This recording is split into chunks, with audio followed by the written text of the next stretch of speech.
Hello super learners. Hi, how are you all? I really hope कि आप सब fit fine और बढ़िया हो। तो लेक्चर नंबर 1 इस चैप्टर का, जिसका नाम था motion force and work, chapter number 7 हम ऑलरेडी कवर कर चुके हैं। आपको डिस्क्रिप्शन में पूरे प्लेलिस्ट का लिंक मिल जाएगा। और आज के लेक्चर में हम कवर करने वाले हैं इसका लेक्चर नंबर 2, जिसमें हम ये पूरा चैप्टर कवर कर लेंगे। चलिए स्टार्ट करते हैं इस वाले पॉइंट से। यहाँ पे लिखा है एक्सलेरेशन। ठीक है, एक्सलेरेशन मतलब क्या होता है समझना सबसे पहले। यहाँ पे आपको बहुत सारी चीजें लिखी हुई मिलेगी। इतना सब कुछ पढ़ करके माइट भी ऐसा हो कि आप कंफ्यूज हो जाओ। ठीक है, फिर भी मैं आपको सजेस्ट करूंगा कि एक बार आप गो थ्रू कर लेना, रीड जरूर कर लेना। मैं आपको सिंपल शब्दों में एक्सलेरेशन समझाने की कोशिश करता हूँ, यहीं पे जो एग्जांपल लिखे है उसी से। अब मान लो यहाँ पे पहला एग्जांपल लिखा हुआ है कि पहले जो तुमने एग्जांपल पढ़ा था उसमें एक ट्रक ड्राइवर है जो 60 किलोमीटर पर आर के स्पीड से चला रहा था, फिर 30 किलोमीटर पर आर के स्पीड पे आ गया, और फिर यहाँ पे 40 किलोमीटर पर आर के स्पीड से। तो मतलब कुछ तो हो रहा है स्पीड के साथ। ये तुम्हें कम शब्दों में तुम्हें ये समझ में आ गया होगा कि स्पीड के साथ भैया कुछ तो हो रहा है। ओके, कुर्सी यहाँ पे हिलेगा नहीं। मतलब कि पहले स्पीड कुछ था, फिर शायद वो कम हुआ, फिर शायद वो बढ़ गया। मतलब क्या हो रहा है कि जो स्पीड है वो चेंज हो रहा है। तो स्पीड और वेलोसिटी में क्या अंतर था? अगर किसी पर्टिकुलर डायरेक्शन में स्पीड को हम देखते हैं तो हम उसको वेलोसिटी कहते हैं। तो मैं कहूंगा कि स्पीड या फिर वेलोसिटी में बदलाव हुआ समय के हिसाब से, तो उसको क्या कहते हैं हम लोग? एक्सलरेशन। अब देखो, तुम्हारे पापा अगर बाइक चलाते होंगे तो तुम क्या कर पापा क्या करते हैं? एक्सलेटर ऐसे बढ़ाता है तो गाड़ी स्पीड भागती है, ऐसे कम करते तो गाड़ी स्लो होती है। एक जो गाड़ी का ड्राइवर होता है, फोर व्हीलर या फिर उससे ज्यादा व्हीलर वाला, वो एक्सलरेटर पे जब ऐसे पैर रखता है तो गाड़ी भागती है, जब उसको छोड़ता है तो गाड़ी थोड़ी स्लो होती है। तो यहाँ पे क्या हो रहा है? स्पीड बढ़ रहा है या घट रहा है? तो एक्सलरेशन मतलब क्या होता है? चेंज इन द वेलोसिटी, कि वेलोसिटी कितना बदला समय के साथ। एक्सलरेशन को हम लोग लेटर ए से रिप्रेजेंट करते हैं, और इसका जो फॉर्मूला होता है that is change in velocity upon time. Simple है, यहां तक सिंपल हो गया। अब इसमें बहुत सारी चीजें लिखी हुई है, जैसे कि आपके पास एक टॉय है। ठीक है, यहाँ पे देखो आपको देखने को मिलेगा कि आपके पास एक टॉय कार है। उस टॉय कार को आप इस तरीके से खींच लेते हो और फिर उसको आप छोड़ देते हो, आगे आगे जाएगा, दीवार पर टकरा करके रुक जाएगा। या फिर एक फुटबॉल खेलने वाला जो एक प्लेयर होता है, बॉल किसी डायरेक्शन में आ रहा है, उस पर लात मारता है तो उसका डायरेक्शन चेंज हो जाता है या फिर वो रुक जाता है। तो ऐसे आपको अलग अलग एग्जाम्पल्स इस किताब में देखने को मिलेंगे। तो अगर किसी भी चीज को हमें एक्सलरेट कराना है, उसमें अगर एक्सलरेशन लाना है, तो हमें एक चीज लगाना होता है जिसको हम कहते हैं फोर्स। उस पर हमें क्या लगाना पड़ेगा? फोर्स लगाना पड़ेगा। Are you getting it?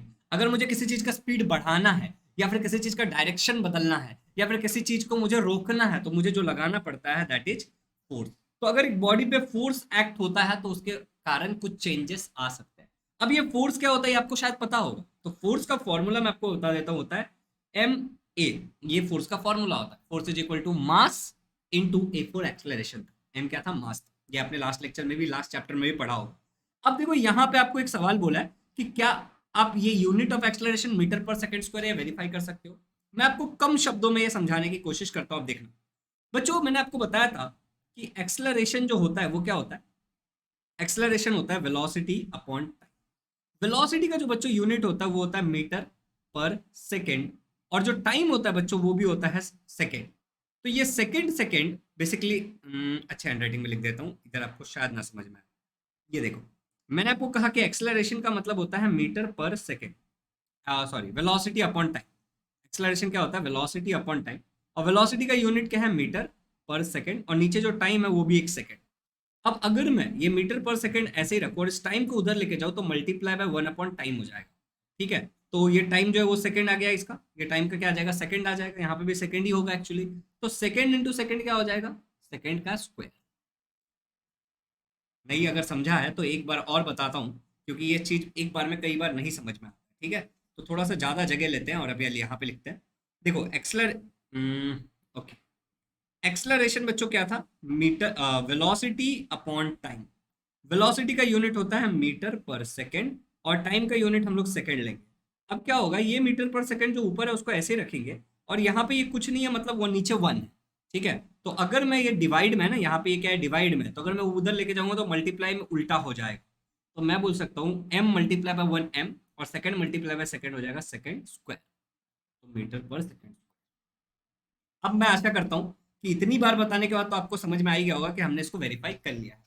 अब अगर आप यहाँ पे आकर के इस चीज को अगर आप पढ़ोगे तो इसमें भी आपको कुछ पढ़ने समझने को मिलेगा। जैसे कि एग्जाम्पल के दिया है कि एक बोर्ड है, इस बोर्ड पे आप क्या कर रहे हो कि आप मार्बल्स को ले रहे हो, ये मार्बल है कि एक मार्बल है, ठीक है, मार्बल मतलब गोटियां, ठीक है, उन गोटियों को ऐसे छोड़ देते हो, तो वो गोटियां कुछ आगे आगे आगे तक जाएंगे और फिर रुक जाएंगे, ठीक है, ये भी कुछ आगे आगे जाएगा और फिर रुक जाएगा। या फिर एक और एग्जांपल दिया है कि आप कैरम बोर्ड अगर लेते हो, कैरम बोर्ड, तो उस कैरम बोर्ड पे जो आपका स्ट्राइकर होता है उससे आप ऐसे गोटियों पे मारते हो, मतलब जो भी यहाँ पे आपके ये हैं इन पे आप क्या करते हो, उससे मारते हो। कैरम बोर्ड पे आप स्ट्राइकर से जब मूव करते हो तो जो आपके कॉइन्स होते हैं, ये कॉइन्स जो ये छोटे छोटे से कॉइन्स होते हैं, 10 20 काला उजला जो भी होता है, वो क्या होता है एक जगह से दूसरे जगह तक जाता है, मूव करते रहता है और फिर रुक जाता है। लेकिन जब आप उस पर टैल्कम पाउडर डाल देते हो, ठीक है, टैल्कम पाउडर डाल देते हो तो थोड़ा और स्पीड भागता है, मतलब थोड़ा स्पीड भागता है और जल्दी नहीं रुकता, थोड़ा लेट से रुकता है। मतलब इसका यह है कि टैल्कम पाउडर डाल करके आप क्या कर रहे हो, चिकनाहट बढ़ा रहे हो। चिकनाहट बढ़ा रहे हो इसका मतलब आप क्या कर रहे हो, फ्रिक्शन को कम कर रहे हो। चिकना कर दिया मतलब घर्षण को कम कर दिया। तो अगर आप फ्रिक्शन कम कर दोगे तो ये ज्यादा देर तक स्लिप करता रहेगा। अगर किधर तेल गिर जाता है तो क्या होता है, वहां पर फ्रिक्शन कम हो जाता है, फिसल जाते हो। तो वही यहाँ पे हो रहा है। तो क्या मैं ये बोल सकता हूं कि अगर मैं किसी भी बॉडी पे फ्रिक्शन को कम कर दूं तो वो बॉडी ज्यादा देर तक मोशन में रहेगा।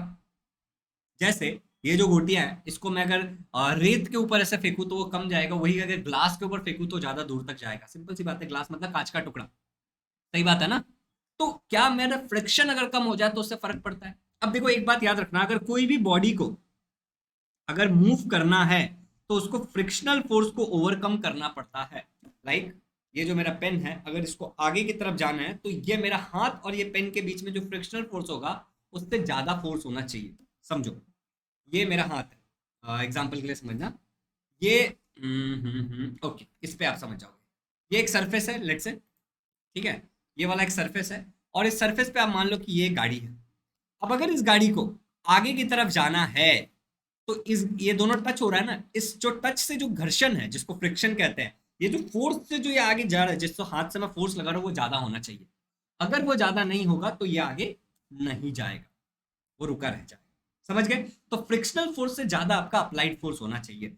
ये वाली छोटी सी चीज अगर आप ये अच्छे से पढ़ोगे और ये वाला अगर अच्छे से पढ़ोगे तो आपको समझ में आएगा। अब इस चीज को सबसे पहले पढ़ने वाले जो थे वो हमारे न्यूटन थे, सर आइजैक न्यूटन थे सबसे पहले पढ़ने वाले। और न्यूटन ने इसी पे अपना फर्स्ट लॉ ऑफ मोशन भी दिया था। आपके मन में एक सवाल आ सकता है कि भैया आप ये सब रीड कर करके क्यों नहीं बता रहे हो? बच्चों मैं जानता हूं कि आप इतने स्मार्ट हो कि आप रीड कर सकते हो, रीड करना कोई बड़ी बात नहीं है बच्चों, मगर मैं अगर आपको एक कहानी की तरह एक समझा दूंगा ना तो आप बहुत जल्दी सीख जाओगे। और अगर चैनल पे नए हो तो सब्सक्राइब कर लेना भैया, बता बोलते नहीं है इसका मतलब ये नहीं कि सब्सक्राइब नहीं किया।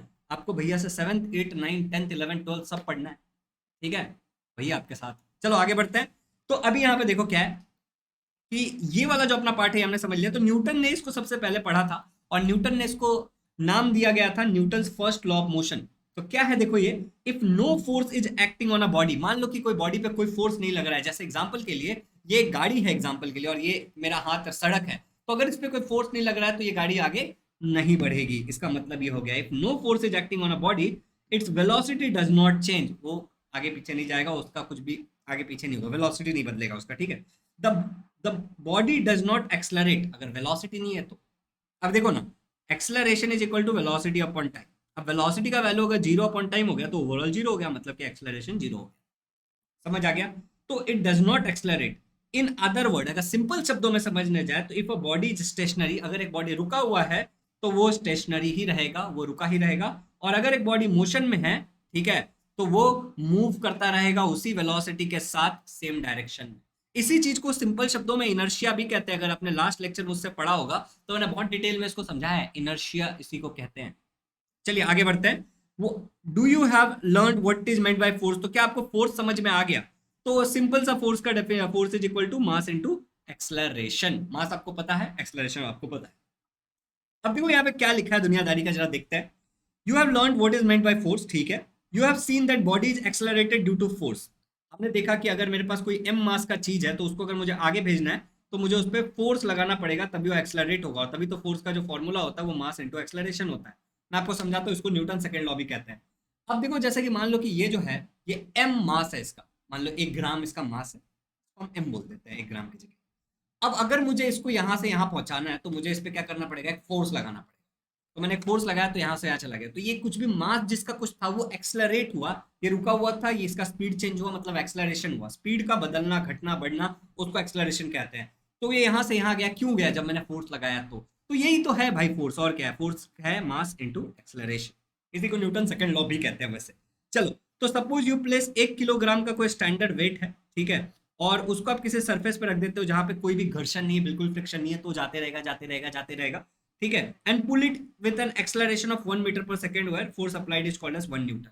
मैं आपको समझाता हूँ। देखो, मान लो फोर्स का फॉर्मूला मैंने आपको बताया, मास इनटू एक्सलरेशन। अब अगर आपके पास कोई ऐसी चीज है जिसका जो मास है वो 1 kg है, और अगर आप उस पर 1 मीटर पर सेकेंड स्क्वायर का एक्सलरेशन लगा देते हो और फ्रिक्शनलेस बॉडी है, तो यहाँ पे जो आपका आंसर आएगा वो 1 ही आएगा। और फोर्स का जो यूनिट होता है वो होता है न्यूटन, क्योंकि न्यूटन भैया ने किया था, तो इसको हम बोलेंगे 1। नहीं भी समझ आया तो कोई बात नहीं, फोर्स का बस फॉर्मूला याद रखना। अभी आप इस चीज के लिए बहुत छोटे हो, अगर नहीं समझ आ रहा है इट्स ओके, ठीक है। चलिए आगे बढ़ते हैं। अब यहाँ पे कुछ चीजें आपको बताइए, जो मैंने आपको बताया था वही है यहाँ पे, कि फोर्स ज्यादा होना चाहिए। मतलब सिंपल शब्दों में अगर आपको ये पढ़ना है तो आप पढ़ लो, कोई दिक्कत नहीं है, ठीक है। फिर भी हम एक बार रीड करेंगे। देखो क्या है, place a weight of 1 kilogram on a smooth wooden tape. तो मान लो एक किलोग्राम का चीज मैंने यहाँ पे रख दिया एक वुडन टेबल पे। उसके बाद बोला जा रहा है spread some talcum powder evenly on the table. अब इसमें कुछ टेल्कम पाउडर डाल दो एग्जांपल के लिए। Now pull the 1 kg weight with an acceleration of 1 metre पर सेकेंड। अब इसको आप ऐसे खींचो हाथ से। अभी के लिए जो हमारा एग्जाम है उसमें हम हाथ से नहीं खींचा, लेकिन आप हाथ से खींचो और मेक श्योर करो कि जो आपका एक्सलरेशन हो वो कितना हो, 2 मीटर पर सेकेंड स्क्वायर है। It means now you have applied a force of 2 Newton. You will have to take many trials of this experiment. तो it is useless. Basically जैसे मैंने आपको 1 न्यूटन का वैल्यू बताया ना, 1 न्यूटन कब होगा? जब किसी भी चीज का मास 1 kg होगा और उस पर जो आप एक्सलरेशन लगा रहे हैं वो भी कितना होगा? 1 मीटर पर सेकेंड स्क्वायर होगा। तो 2 न्यूटन के लिए क्या होगा? इनमें से कोई एक तो होना चाहिए। मतलब मास अगर आपका मान लो 1 kg है, ठीक है, और आपका जो एक्सलरेशन अगर वो 2 मीटर पर सेकेंड स्क्वायर होगा, तो 2 1 क्या हो जाएगा? 2 होगा, तो यहाँ पे 2 न्यूटन आ जाएगा। तो दिस इज सिंपल, कोई सेंस नहीं है इसका। अब देखो, force is measured by acceleration that is produce. Force को मेजर कैसे किया जाता है कि क्या आपके पास है, उस पर कितना एक्सलरेशन हो रहा है, वो फोर्स है। तो फोर्स का फॉर्मूला है सिंपली मास इनटू एक्सलरेशन। कुल मिला के बार बार यही बोला जा रहा है। अब देखो, we have learned about the relationship between the displacement of a body resulting from force applied to it and the work done. We have also learned about the work energy relationship, and that is the ability to do work is called as energy. मतलब देखो, अब मुझे बताओ कोई भी case में, ये अब तीसरा आखिरी पॉइंट है जो हम करेंगे, कब मैं कह सकता हूं कि मेरा काम हो गया है, कोई भी वर्क डन हुआ है, मैं कब कह सकता हूं? एग्जाम्पल के लिए ये एक ब्लॉक है, इस ब्लॉक पे मैं एक फोर्स लगाता हूँ, और अगर मेरे फोर्स लगाने के कारण अगर ये ब्लॉक मूव हो जाता है, मतलब इसका डिस्प्लेसमेंट अगर हो जाता है, तो मैं कहूंगा कि मेरा वर्क डन हुआ है। और अगर ऐसा नहीं होता तो मैं क्या कहूंगा कि वर्क डन नहीं हुआ है। एकदम सिंपल है। कभी भी आप वर्क डन हुआ है तभी कह सकते हो जब आपने किसी चीज पे फोर्स लगाया और उस फोर्स के कारण वो चीज मूव हुआ। एग्जाम्पल के लिए मैं यहाँ पे बैठा हुआ, बहुत कुछ सोच रहा हूँ, वर्क डन नहीं हुआ है, लेकिन यहीं पे मैं कोई चीज उठा के खड़ा हूँ, मैं मूव नहीं कर रहा हूँ, वर्क डन नहीं हुआ है। मैं दीवार पे बहुत धक्का मार रहा हूँ, वर्क डन नहीं हुआ है, लेकिन मैं दीवार पे धक्का मारा और दीवार गिर गया, वर्क डन हुआ है। तुमने फोर्स लगाया और उसके कारण कोई बदलाव आया, डिस्प्लेसमेंट हुआ, चीजें हिल गई, वर्क डन हुआ है। तुम कितना भी फोर्स लगा लो, चीजें नहीं हिली, वर्क डन नहीं हुआ है। समझ आ गया? तो वर्क डन का जो फॉर्मूला होता है W is equal to force multiply by displacement होता है। फोर्स तुमने लगाया, डिस्प्लेसमेंट हो गया। अरे बहुत सिंपल है। अब देखो यहाँ पे कुछ चीजें लिखी है। एनर्जी क्या होता है, कितना, देखो एनर्जी मतलब होता है कि किसी भी चीज को करने की एबिलिटी। अभी मैं जो बोल रहा हूं इसके लिए मेरे पास, मैं कुछ काम कर रहा हूं, ठीक है, और ये काम करने के लिए मेरे पास कुछ एनर्जी है, एबिलिटी टू डू वर्क। समझ रहे हो? Ability to do work is called as energy. और वही यहाँ पे लिखा हुआ है कि अगर मैं कोई काम कर पा रहा हूं, सक्षम हूं, तो मेरे पास एनर्जी है। ओके, और वर्क करने के लिए हमेशा एनर्जी चाहिए होता है। अब यहाँ पे देखो, फोर्स, डिस्प्लेसमेंट एंड वर्क के बारे में थोड़ा थोड़ा कुछ छोटी छोटी सी चीजें लिखी है जो तुम्हें आता है। जैसे कि मैंने तुम्हें बता ही दिया कि वर्क डन का जो फॉर्मूला होता है वो क्या होता है, फोर्स इंटू डिस्प्लेसमेंट। तो इसमें कुछ नया नहीं है, यही चीज मैंने अभी तुम्हें समझाया। उसके बाद देखो यहाँ पे वही सब चीजें लिखा है कि अगर W वर्क डन है, उस पर तुम F फोर्स लगा रहे हो और उसका डिस्प्लेसमेंट अगर S हो रहा है, तो फॉर्मूला तुम्हारा ये बनेगा। कुछ अलग नहीं लिखा है, वही लिखा है। और बाकी तुम ये सब पढ़ सकते हो। अब देखो यहाँ पे एक चीज बहुत इंटरेस्टिंग सा है, ठीक है, कि ये देखो पढ़ते हैं। In the figure alongside, यहाँ पे जो आपको फिगर दिया है उसमें, a straight string attach to a wooden block on a table. एक स्ट्रेट स्ट्रिंग है, इस तरह देखो, स्ट्रेट स्ट्रिंग है जिसको वुडन ब्लॉक पे लगाया गया है, on applying a sufficient weight the block will be seen to move. अब यहाँ पे मैंने कोई वेट लगाया और मैं देख रहा हूँ कि ब्लैक ब्लॉक मूव हो रहा है कि नहीं हो रहा है, नहीं हो रहा है। अब ये ब्लॉक अगर दोनों, मैं आपको समझाता हूँ, आगे लिखा है देखो, पढ़ो, पढ़ करके करते ज्यादा अच्छा करेंगे। while the force is being applied, how can this force be increased, what will happen to the applying more force, what can we say about the work done by the applied force। अब यहाँ पे बहुत सारा सवाल पूछा है, कुछ explain नहीं किया है। अब क्योंकि मैं आपको सारे सवालों का जवाब दूंगा इसलिए मैंने ये रीड करके खत्म कर दिया।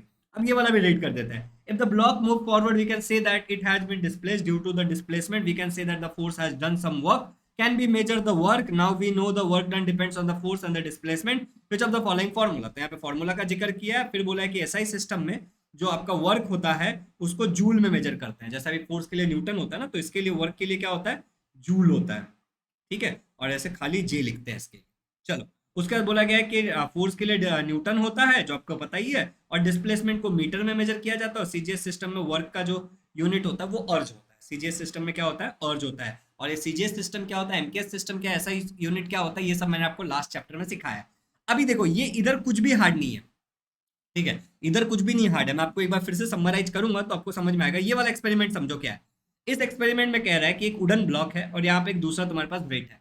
अब अगर मैं इसको एक धागा लगा के यहाँ पे करता हूँ तो ये धागे के कारण क्या होगा, ये इधर ऐसे खिंचाएगा।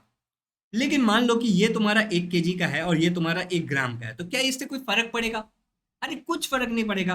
अब अगर मैं इसका वेट बढ़ाते चला जाऊंगा तो शायद इस पे जो फोर्स लग रहा है वो फोर्स बढ़ता चला जाएगा और एक ऐसा टाइम आएगा जब फोर्स इतना ज्यादा बढ़ जाएगा कि ये जो वुडन ब्लॉक है आगे घसकने लगेगा, और उस टाइम में मैं कहूंगा कि वर्क डन हो गया। मतलब कि तुमने जो फोर्स लगाया उसके कारण कुछ डिस्प्लेसमेंट हुआ, तभी तुम कह सकते हो कि वर्क डन हुआ है। कुल मिला के गोल गोल घुमा करके वहीं पहुंच गए हम लोग। तो अभी ये वाली चीजें जो है वो एक बार मैं आपको समझाता हूँ, यहाँ पे लिख करके ध्यान से सुनना। ऐसे नहीं चलेगा, ऐसे लिखते हैं, ठीक है। याद रखना, फोर्स जो होता है हमारा, फोर्स का एसआई यूनिट क्या होता है, फिर हम लोग लिखते हैं डिस्प्लेसमेंट का क्या होता है। सारा मैं एक साथ लिख दूंगा आपके लिए। डिस्प्लेसमेंट का क्या होता है, फिर मैं आपको लिख देता हूँ वर्क का क्या होता है, मास का क्या होता है, सारा मैं आप लोगों के लिए एक साथ लिख देता हूँ। एनर्जी का क्या होता है, तो बस फोर्स का क्या होता है, न्यूटन। डिस्प्लेसमेंट का क्या होता है, मीटर। वर्क का होता है जूल, ठीक है। मास का होता है किलोग्राम, और एनर्जी का होता है आपका जूल ही होता है। ऐसा यूनिट की मैं बात कर रहा हूँ। न्यूटन को आप लोग कैपिटल एन से लिख सकते हो, मीटर को तो आप वैसे मीटर, ये मीटर अगर ऐसे लिखोगे, अगर पूरा लिखोगे तो, और वरना खाली एम।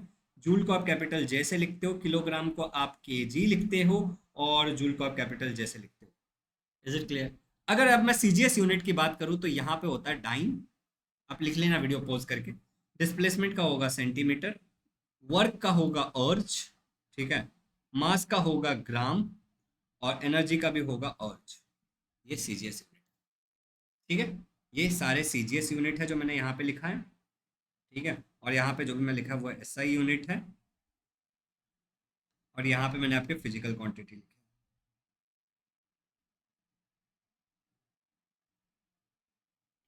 Is it clear? तो ये ही कुल मिला के जो यूनिट्स है जिसमें आप कंफ्यूज हो सकते हो, तो ये लिख लेना और आप याद कर लेना। बहुत सिंपल है ये, ठीक है, ये बहुत सिंपल है। तो दैट्स इट, इतना ही चैप्टर है आपका। इस चैप्टर में अब इसके अलावा कुछ भी नहीं लिखा हुआ है। फाइनली एक्सरसाइज आ गया जो आपको अच्छे से याद करना, अच्छे से पढ़ना है, और क्वेश्चंस आपको सॉल्व करने की कोशिश करनी है। किसी भी पॉइंट पे अगर आपको कोई भी दिक्कत होता है तो मुझे बताना। जो भी न्यूमेरिकल्स भी अगर आपको यहाँ पे दिख रहे हैं ना कुछ कुछ, तो ये न्यूमेरिकल्स भी आप क्या करोगे, फॉर्मूलाज में वैल्यू डालोगे और आपका आसानी से हो जाएगा। अगला चैप्टर आपको कौन सा चाहिए आप मुझे नीचे कमेंट में बता सकते हो। चैप्टर को मैं कोशिश करूंगा, लाइक यही चैप्टर हमारा स्टैटिक इलेक्ट्रिसिटी 1 2 3 4 5 6 7 पन्नों का है। ठीक है, करेंगे। फिर है हीट 1 2 3 4 5 6 पन्नों का हीट भी करेंगे। तो मैं सोच रहा हूँ कि अभी 10 तारीख से पहले मैं आपके 10 चैप्टर खत्म कर दूंगा डिजास्टर मैनेजमेंट तक। तो क्या आप लोग भी एग्जाम के साथ साथ प्रिपरेशन हो जाएगा, तो ये मैं कर दूंगा, डोंट वरी। कोशिश करूंगा कि वन शॉट में भी बहुत सारे वीडियोस डाल दूं, 40 50 1 घंटे का जो भी बनेगा, एंड हम लोग खत्म कर देंगे। चैनल पे नए हो तो प्लीज सब्सक्राइब कर लेना, वीडियो को लाइक करना और शेयर करना वीडियो को। साथ ही साथ डिस्क्रिप्शन में बाकी सारे चैप्टर का एक प्लेलिस्ट का लिंक है, उसको जरूर चेक करना। और एक टेलीग्राम ग्रुप भी है 7th स्टैंडर्ड के बच्चों के लिए डेडिकेटेड, तो अगर उसको अब तक ज्वाइन नहीं किया है तो प्लीज उसको ज्वाइन कर लेना। Thank you.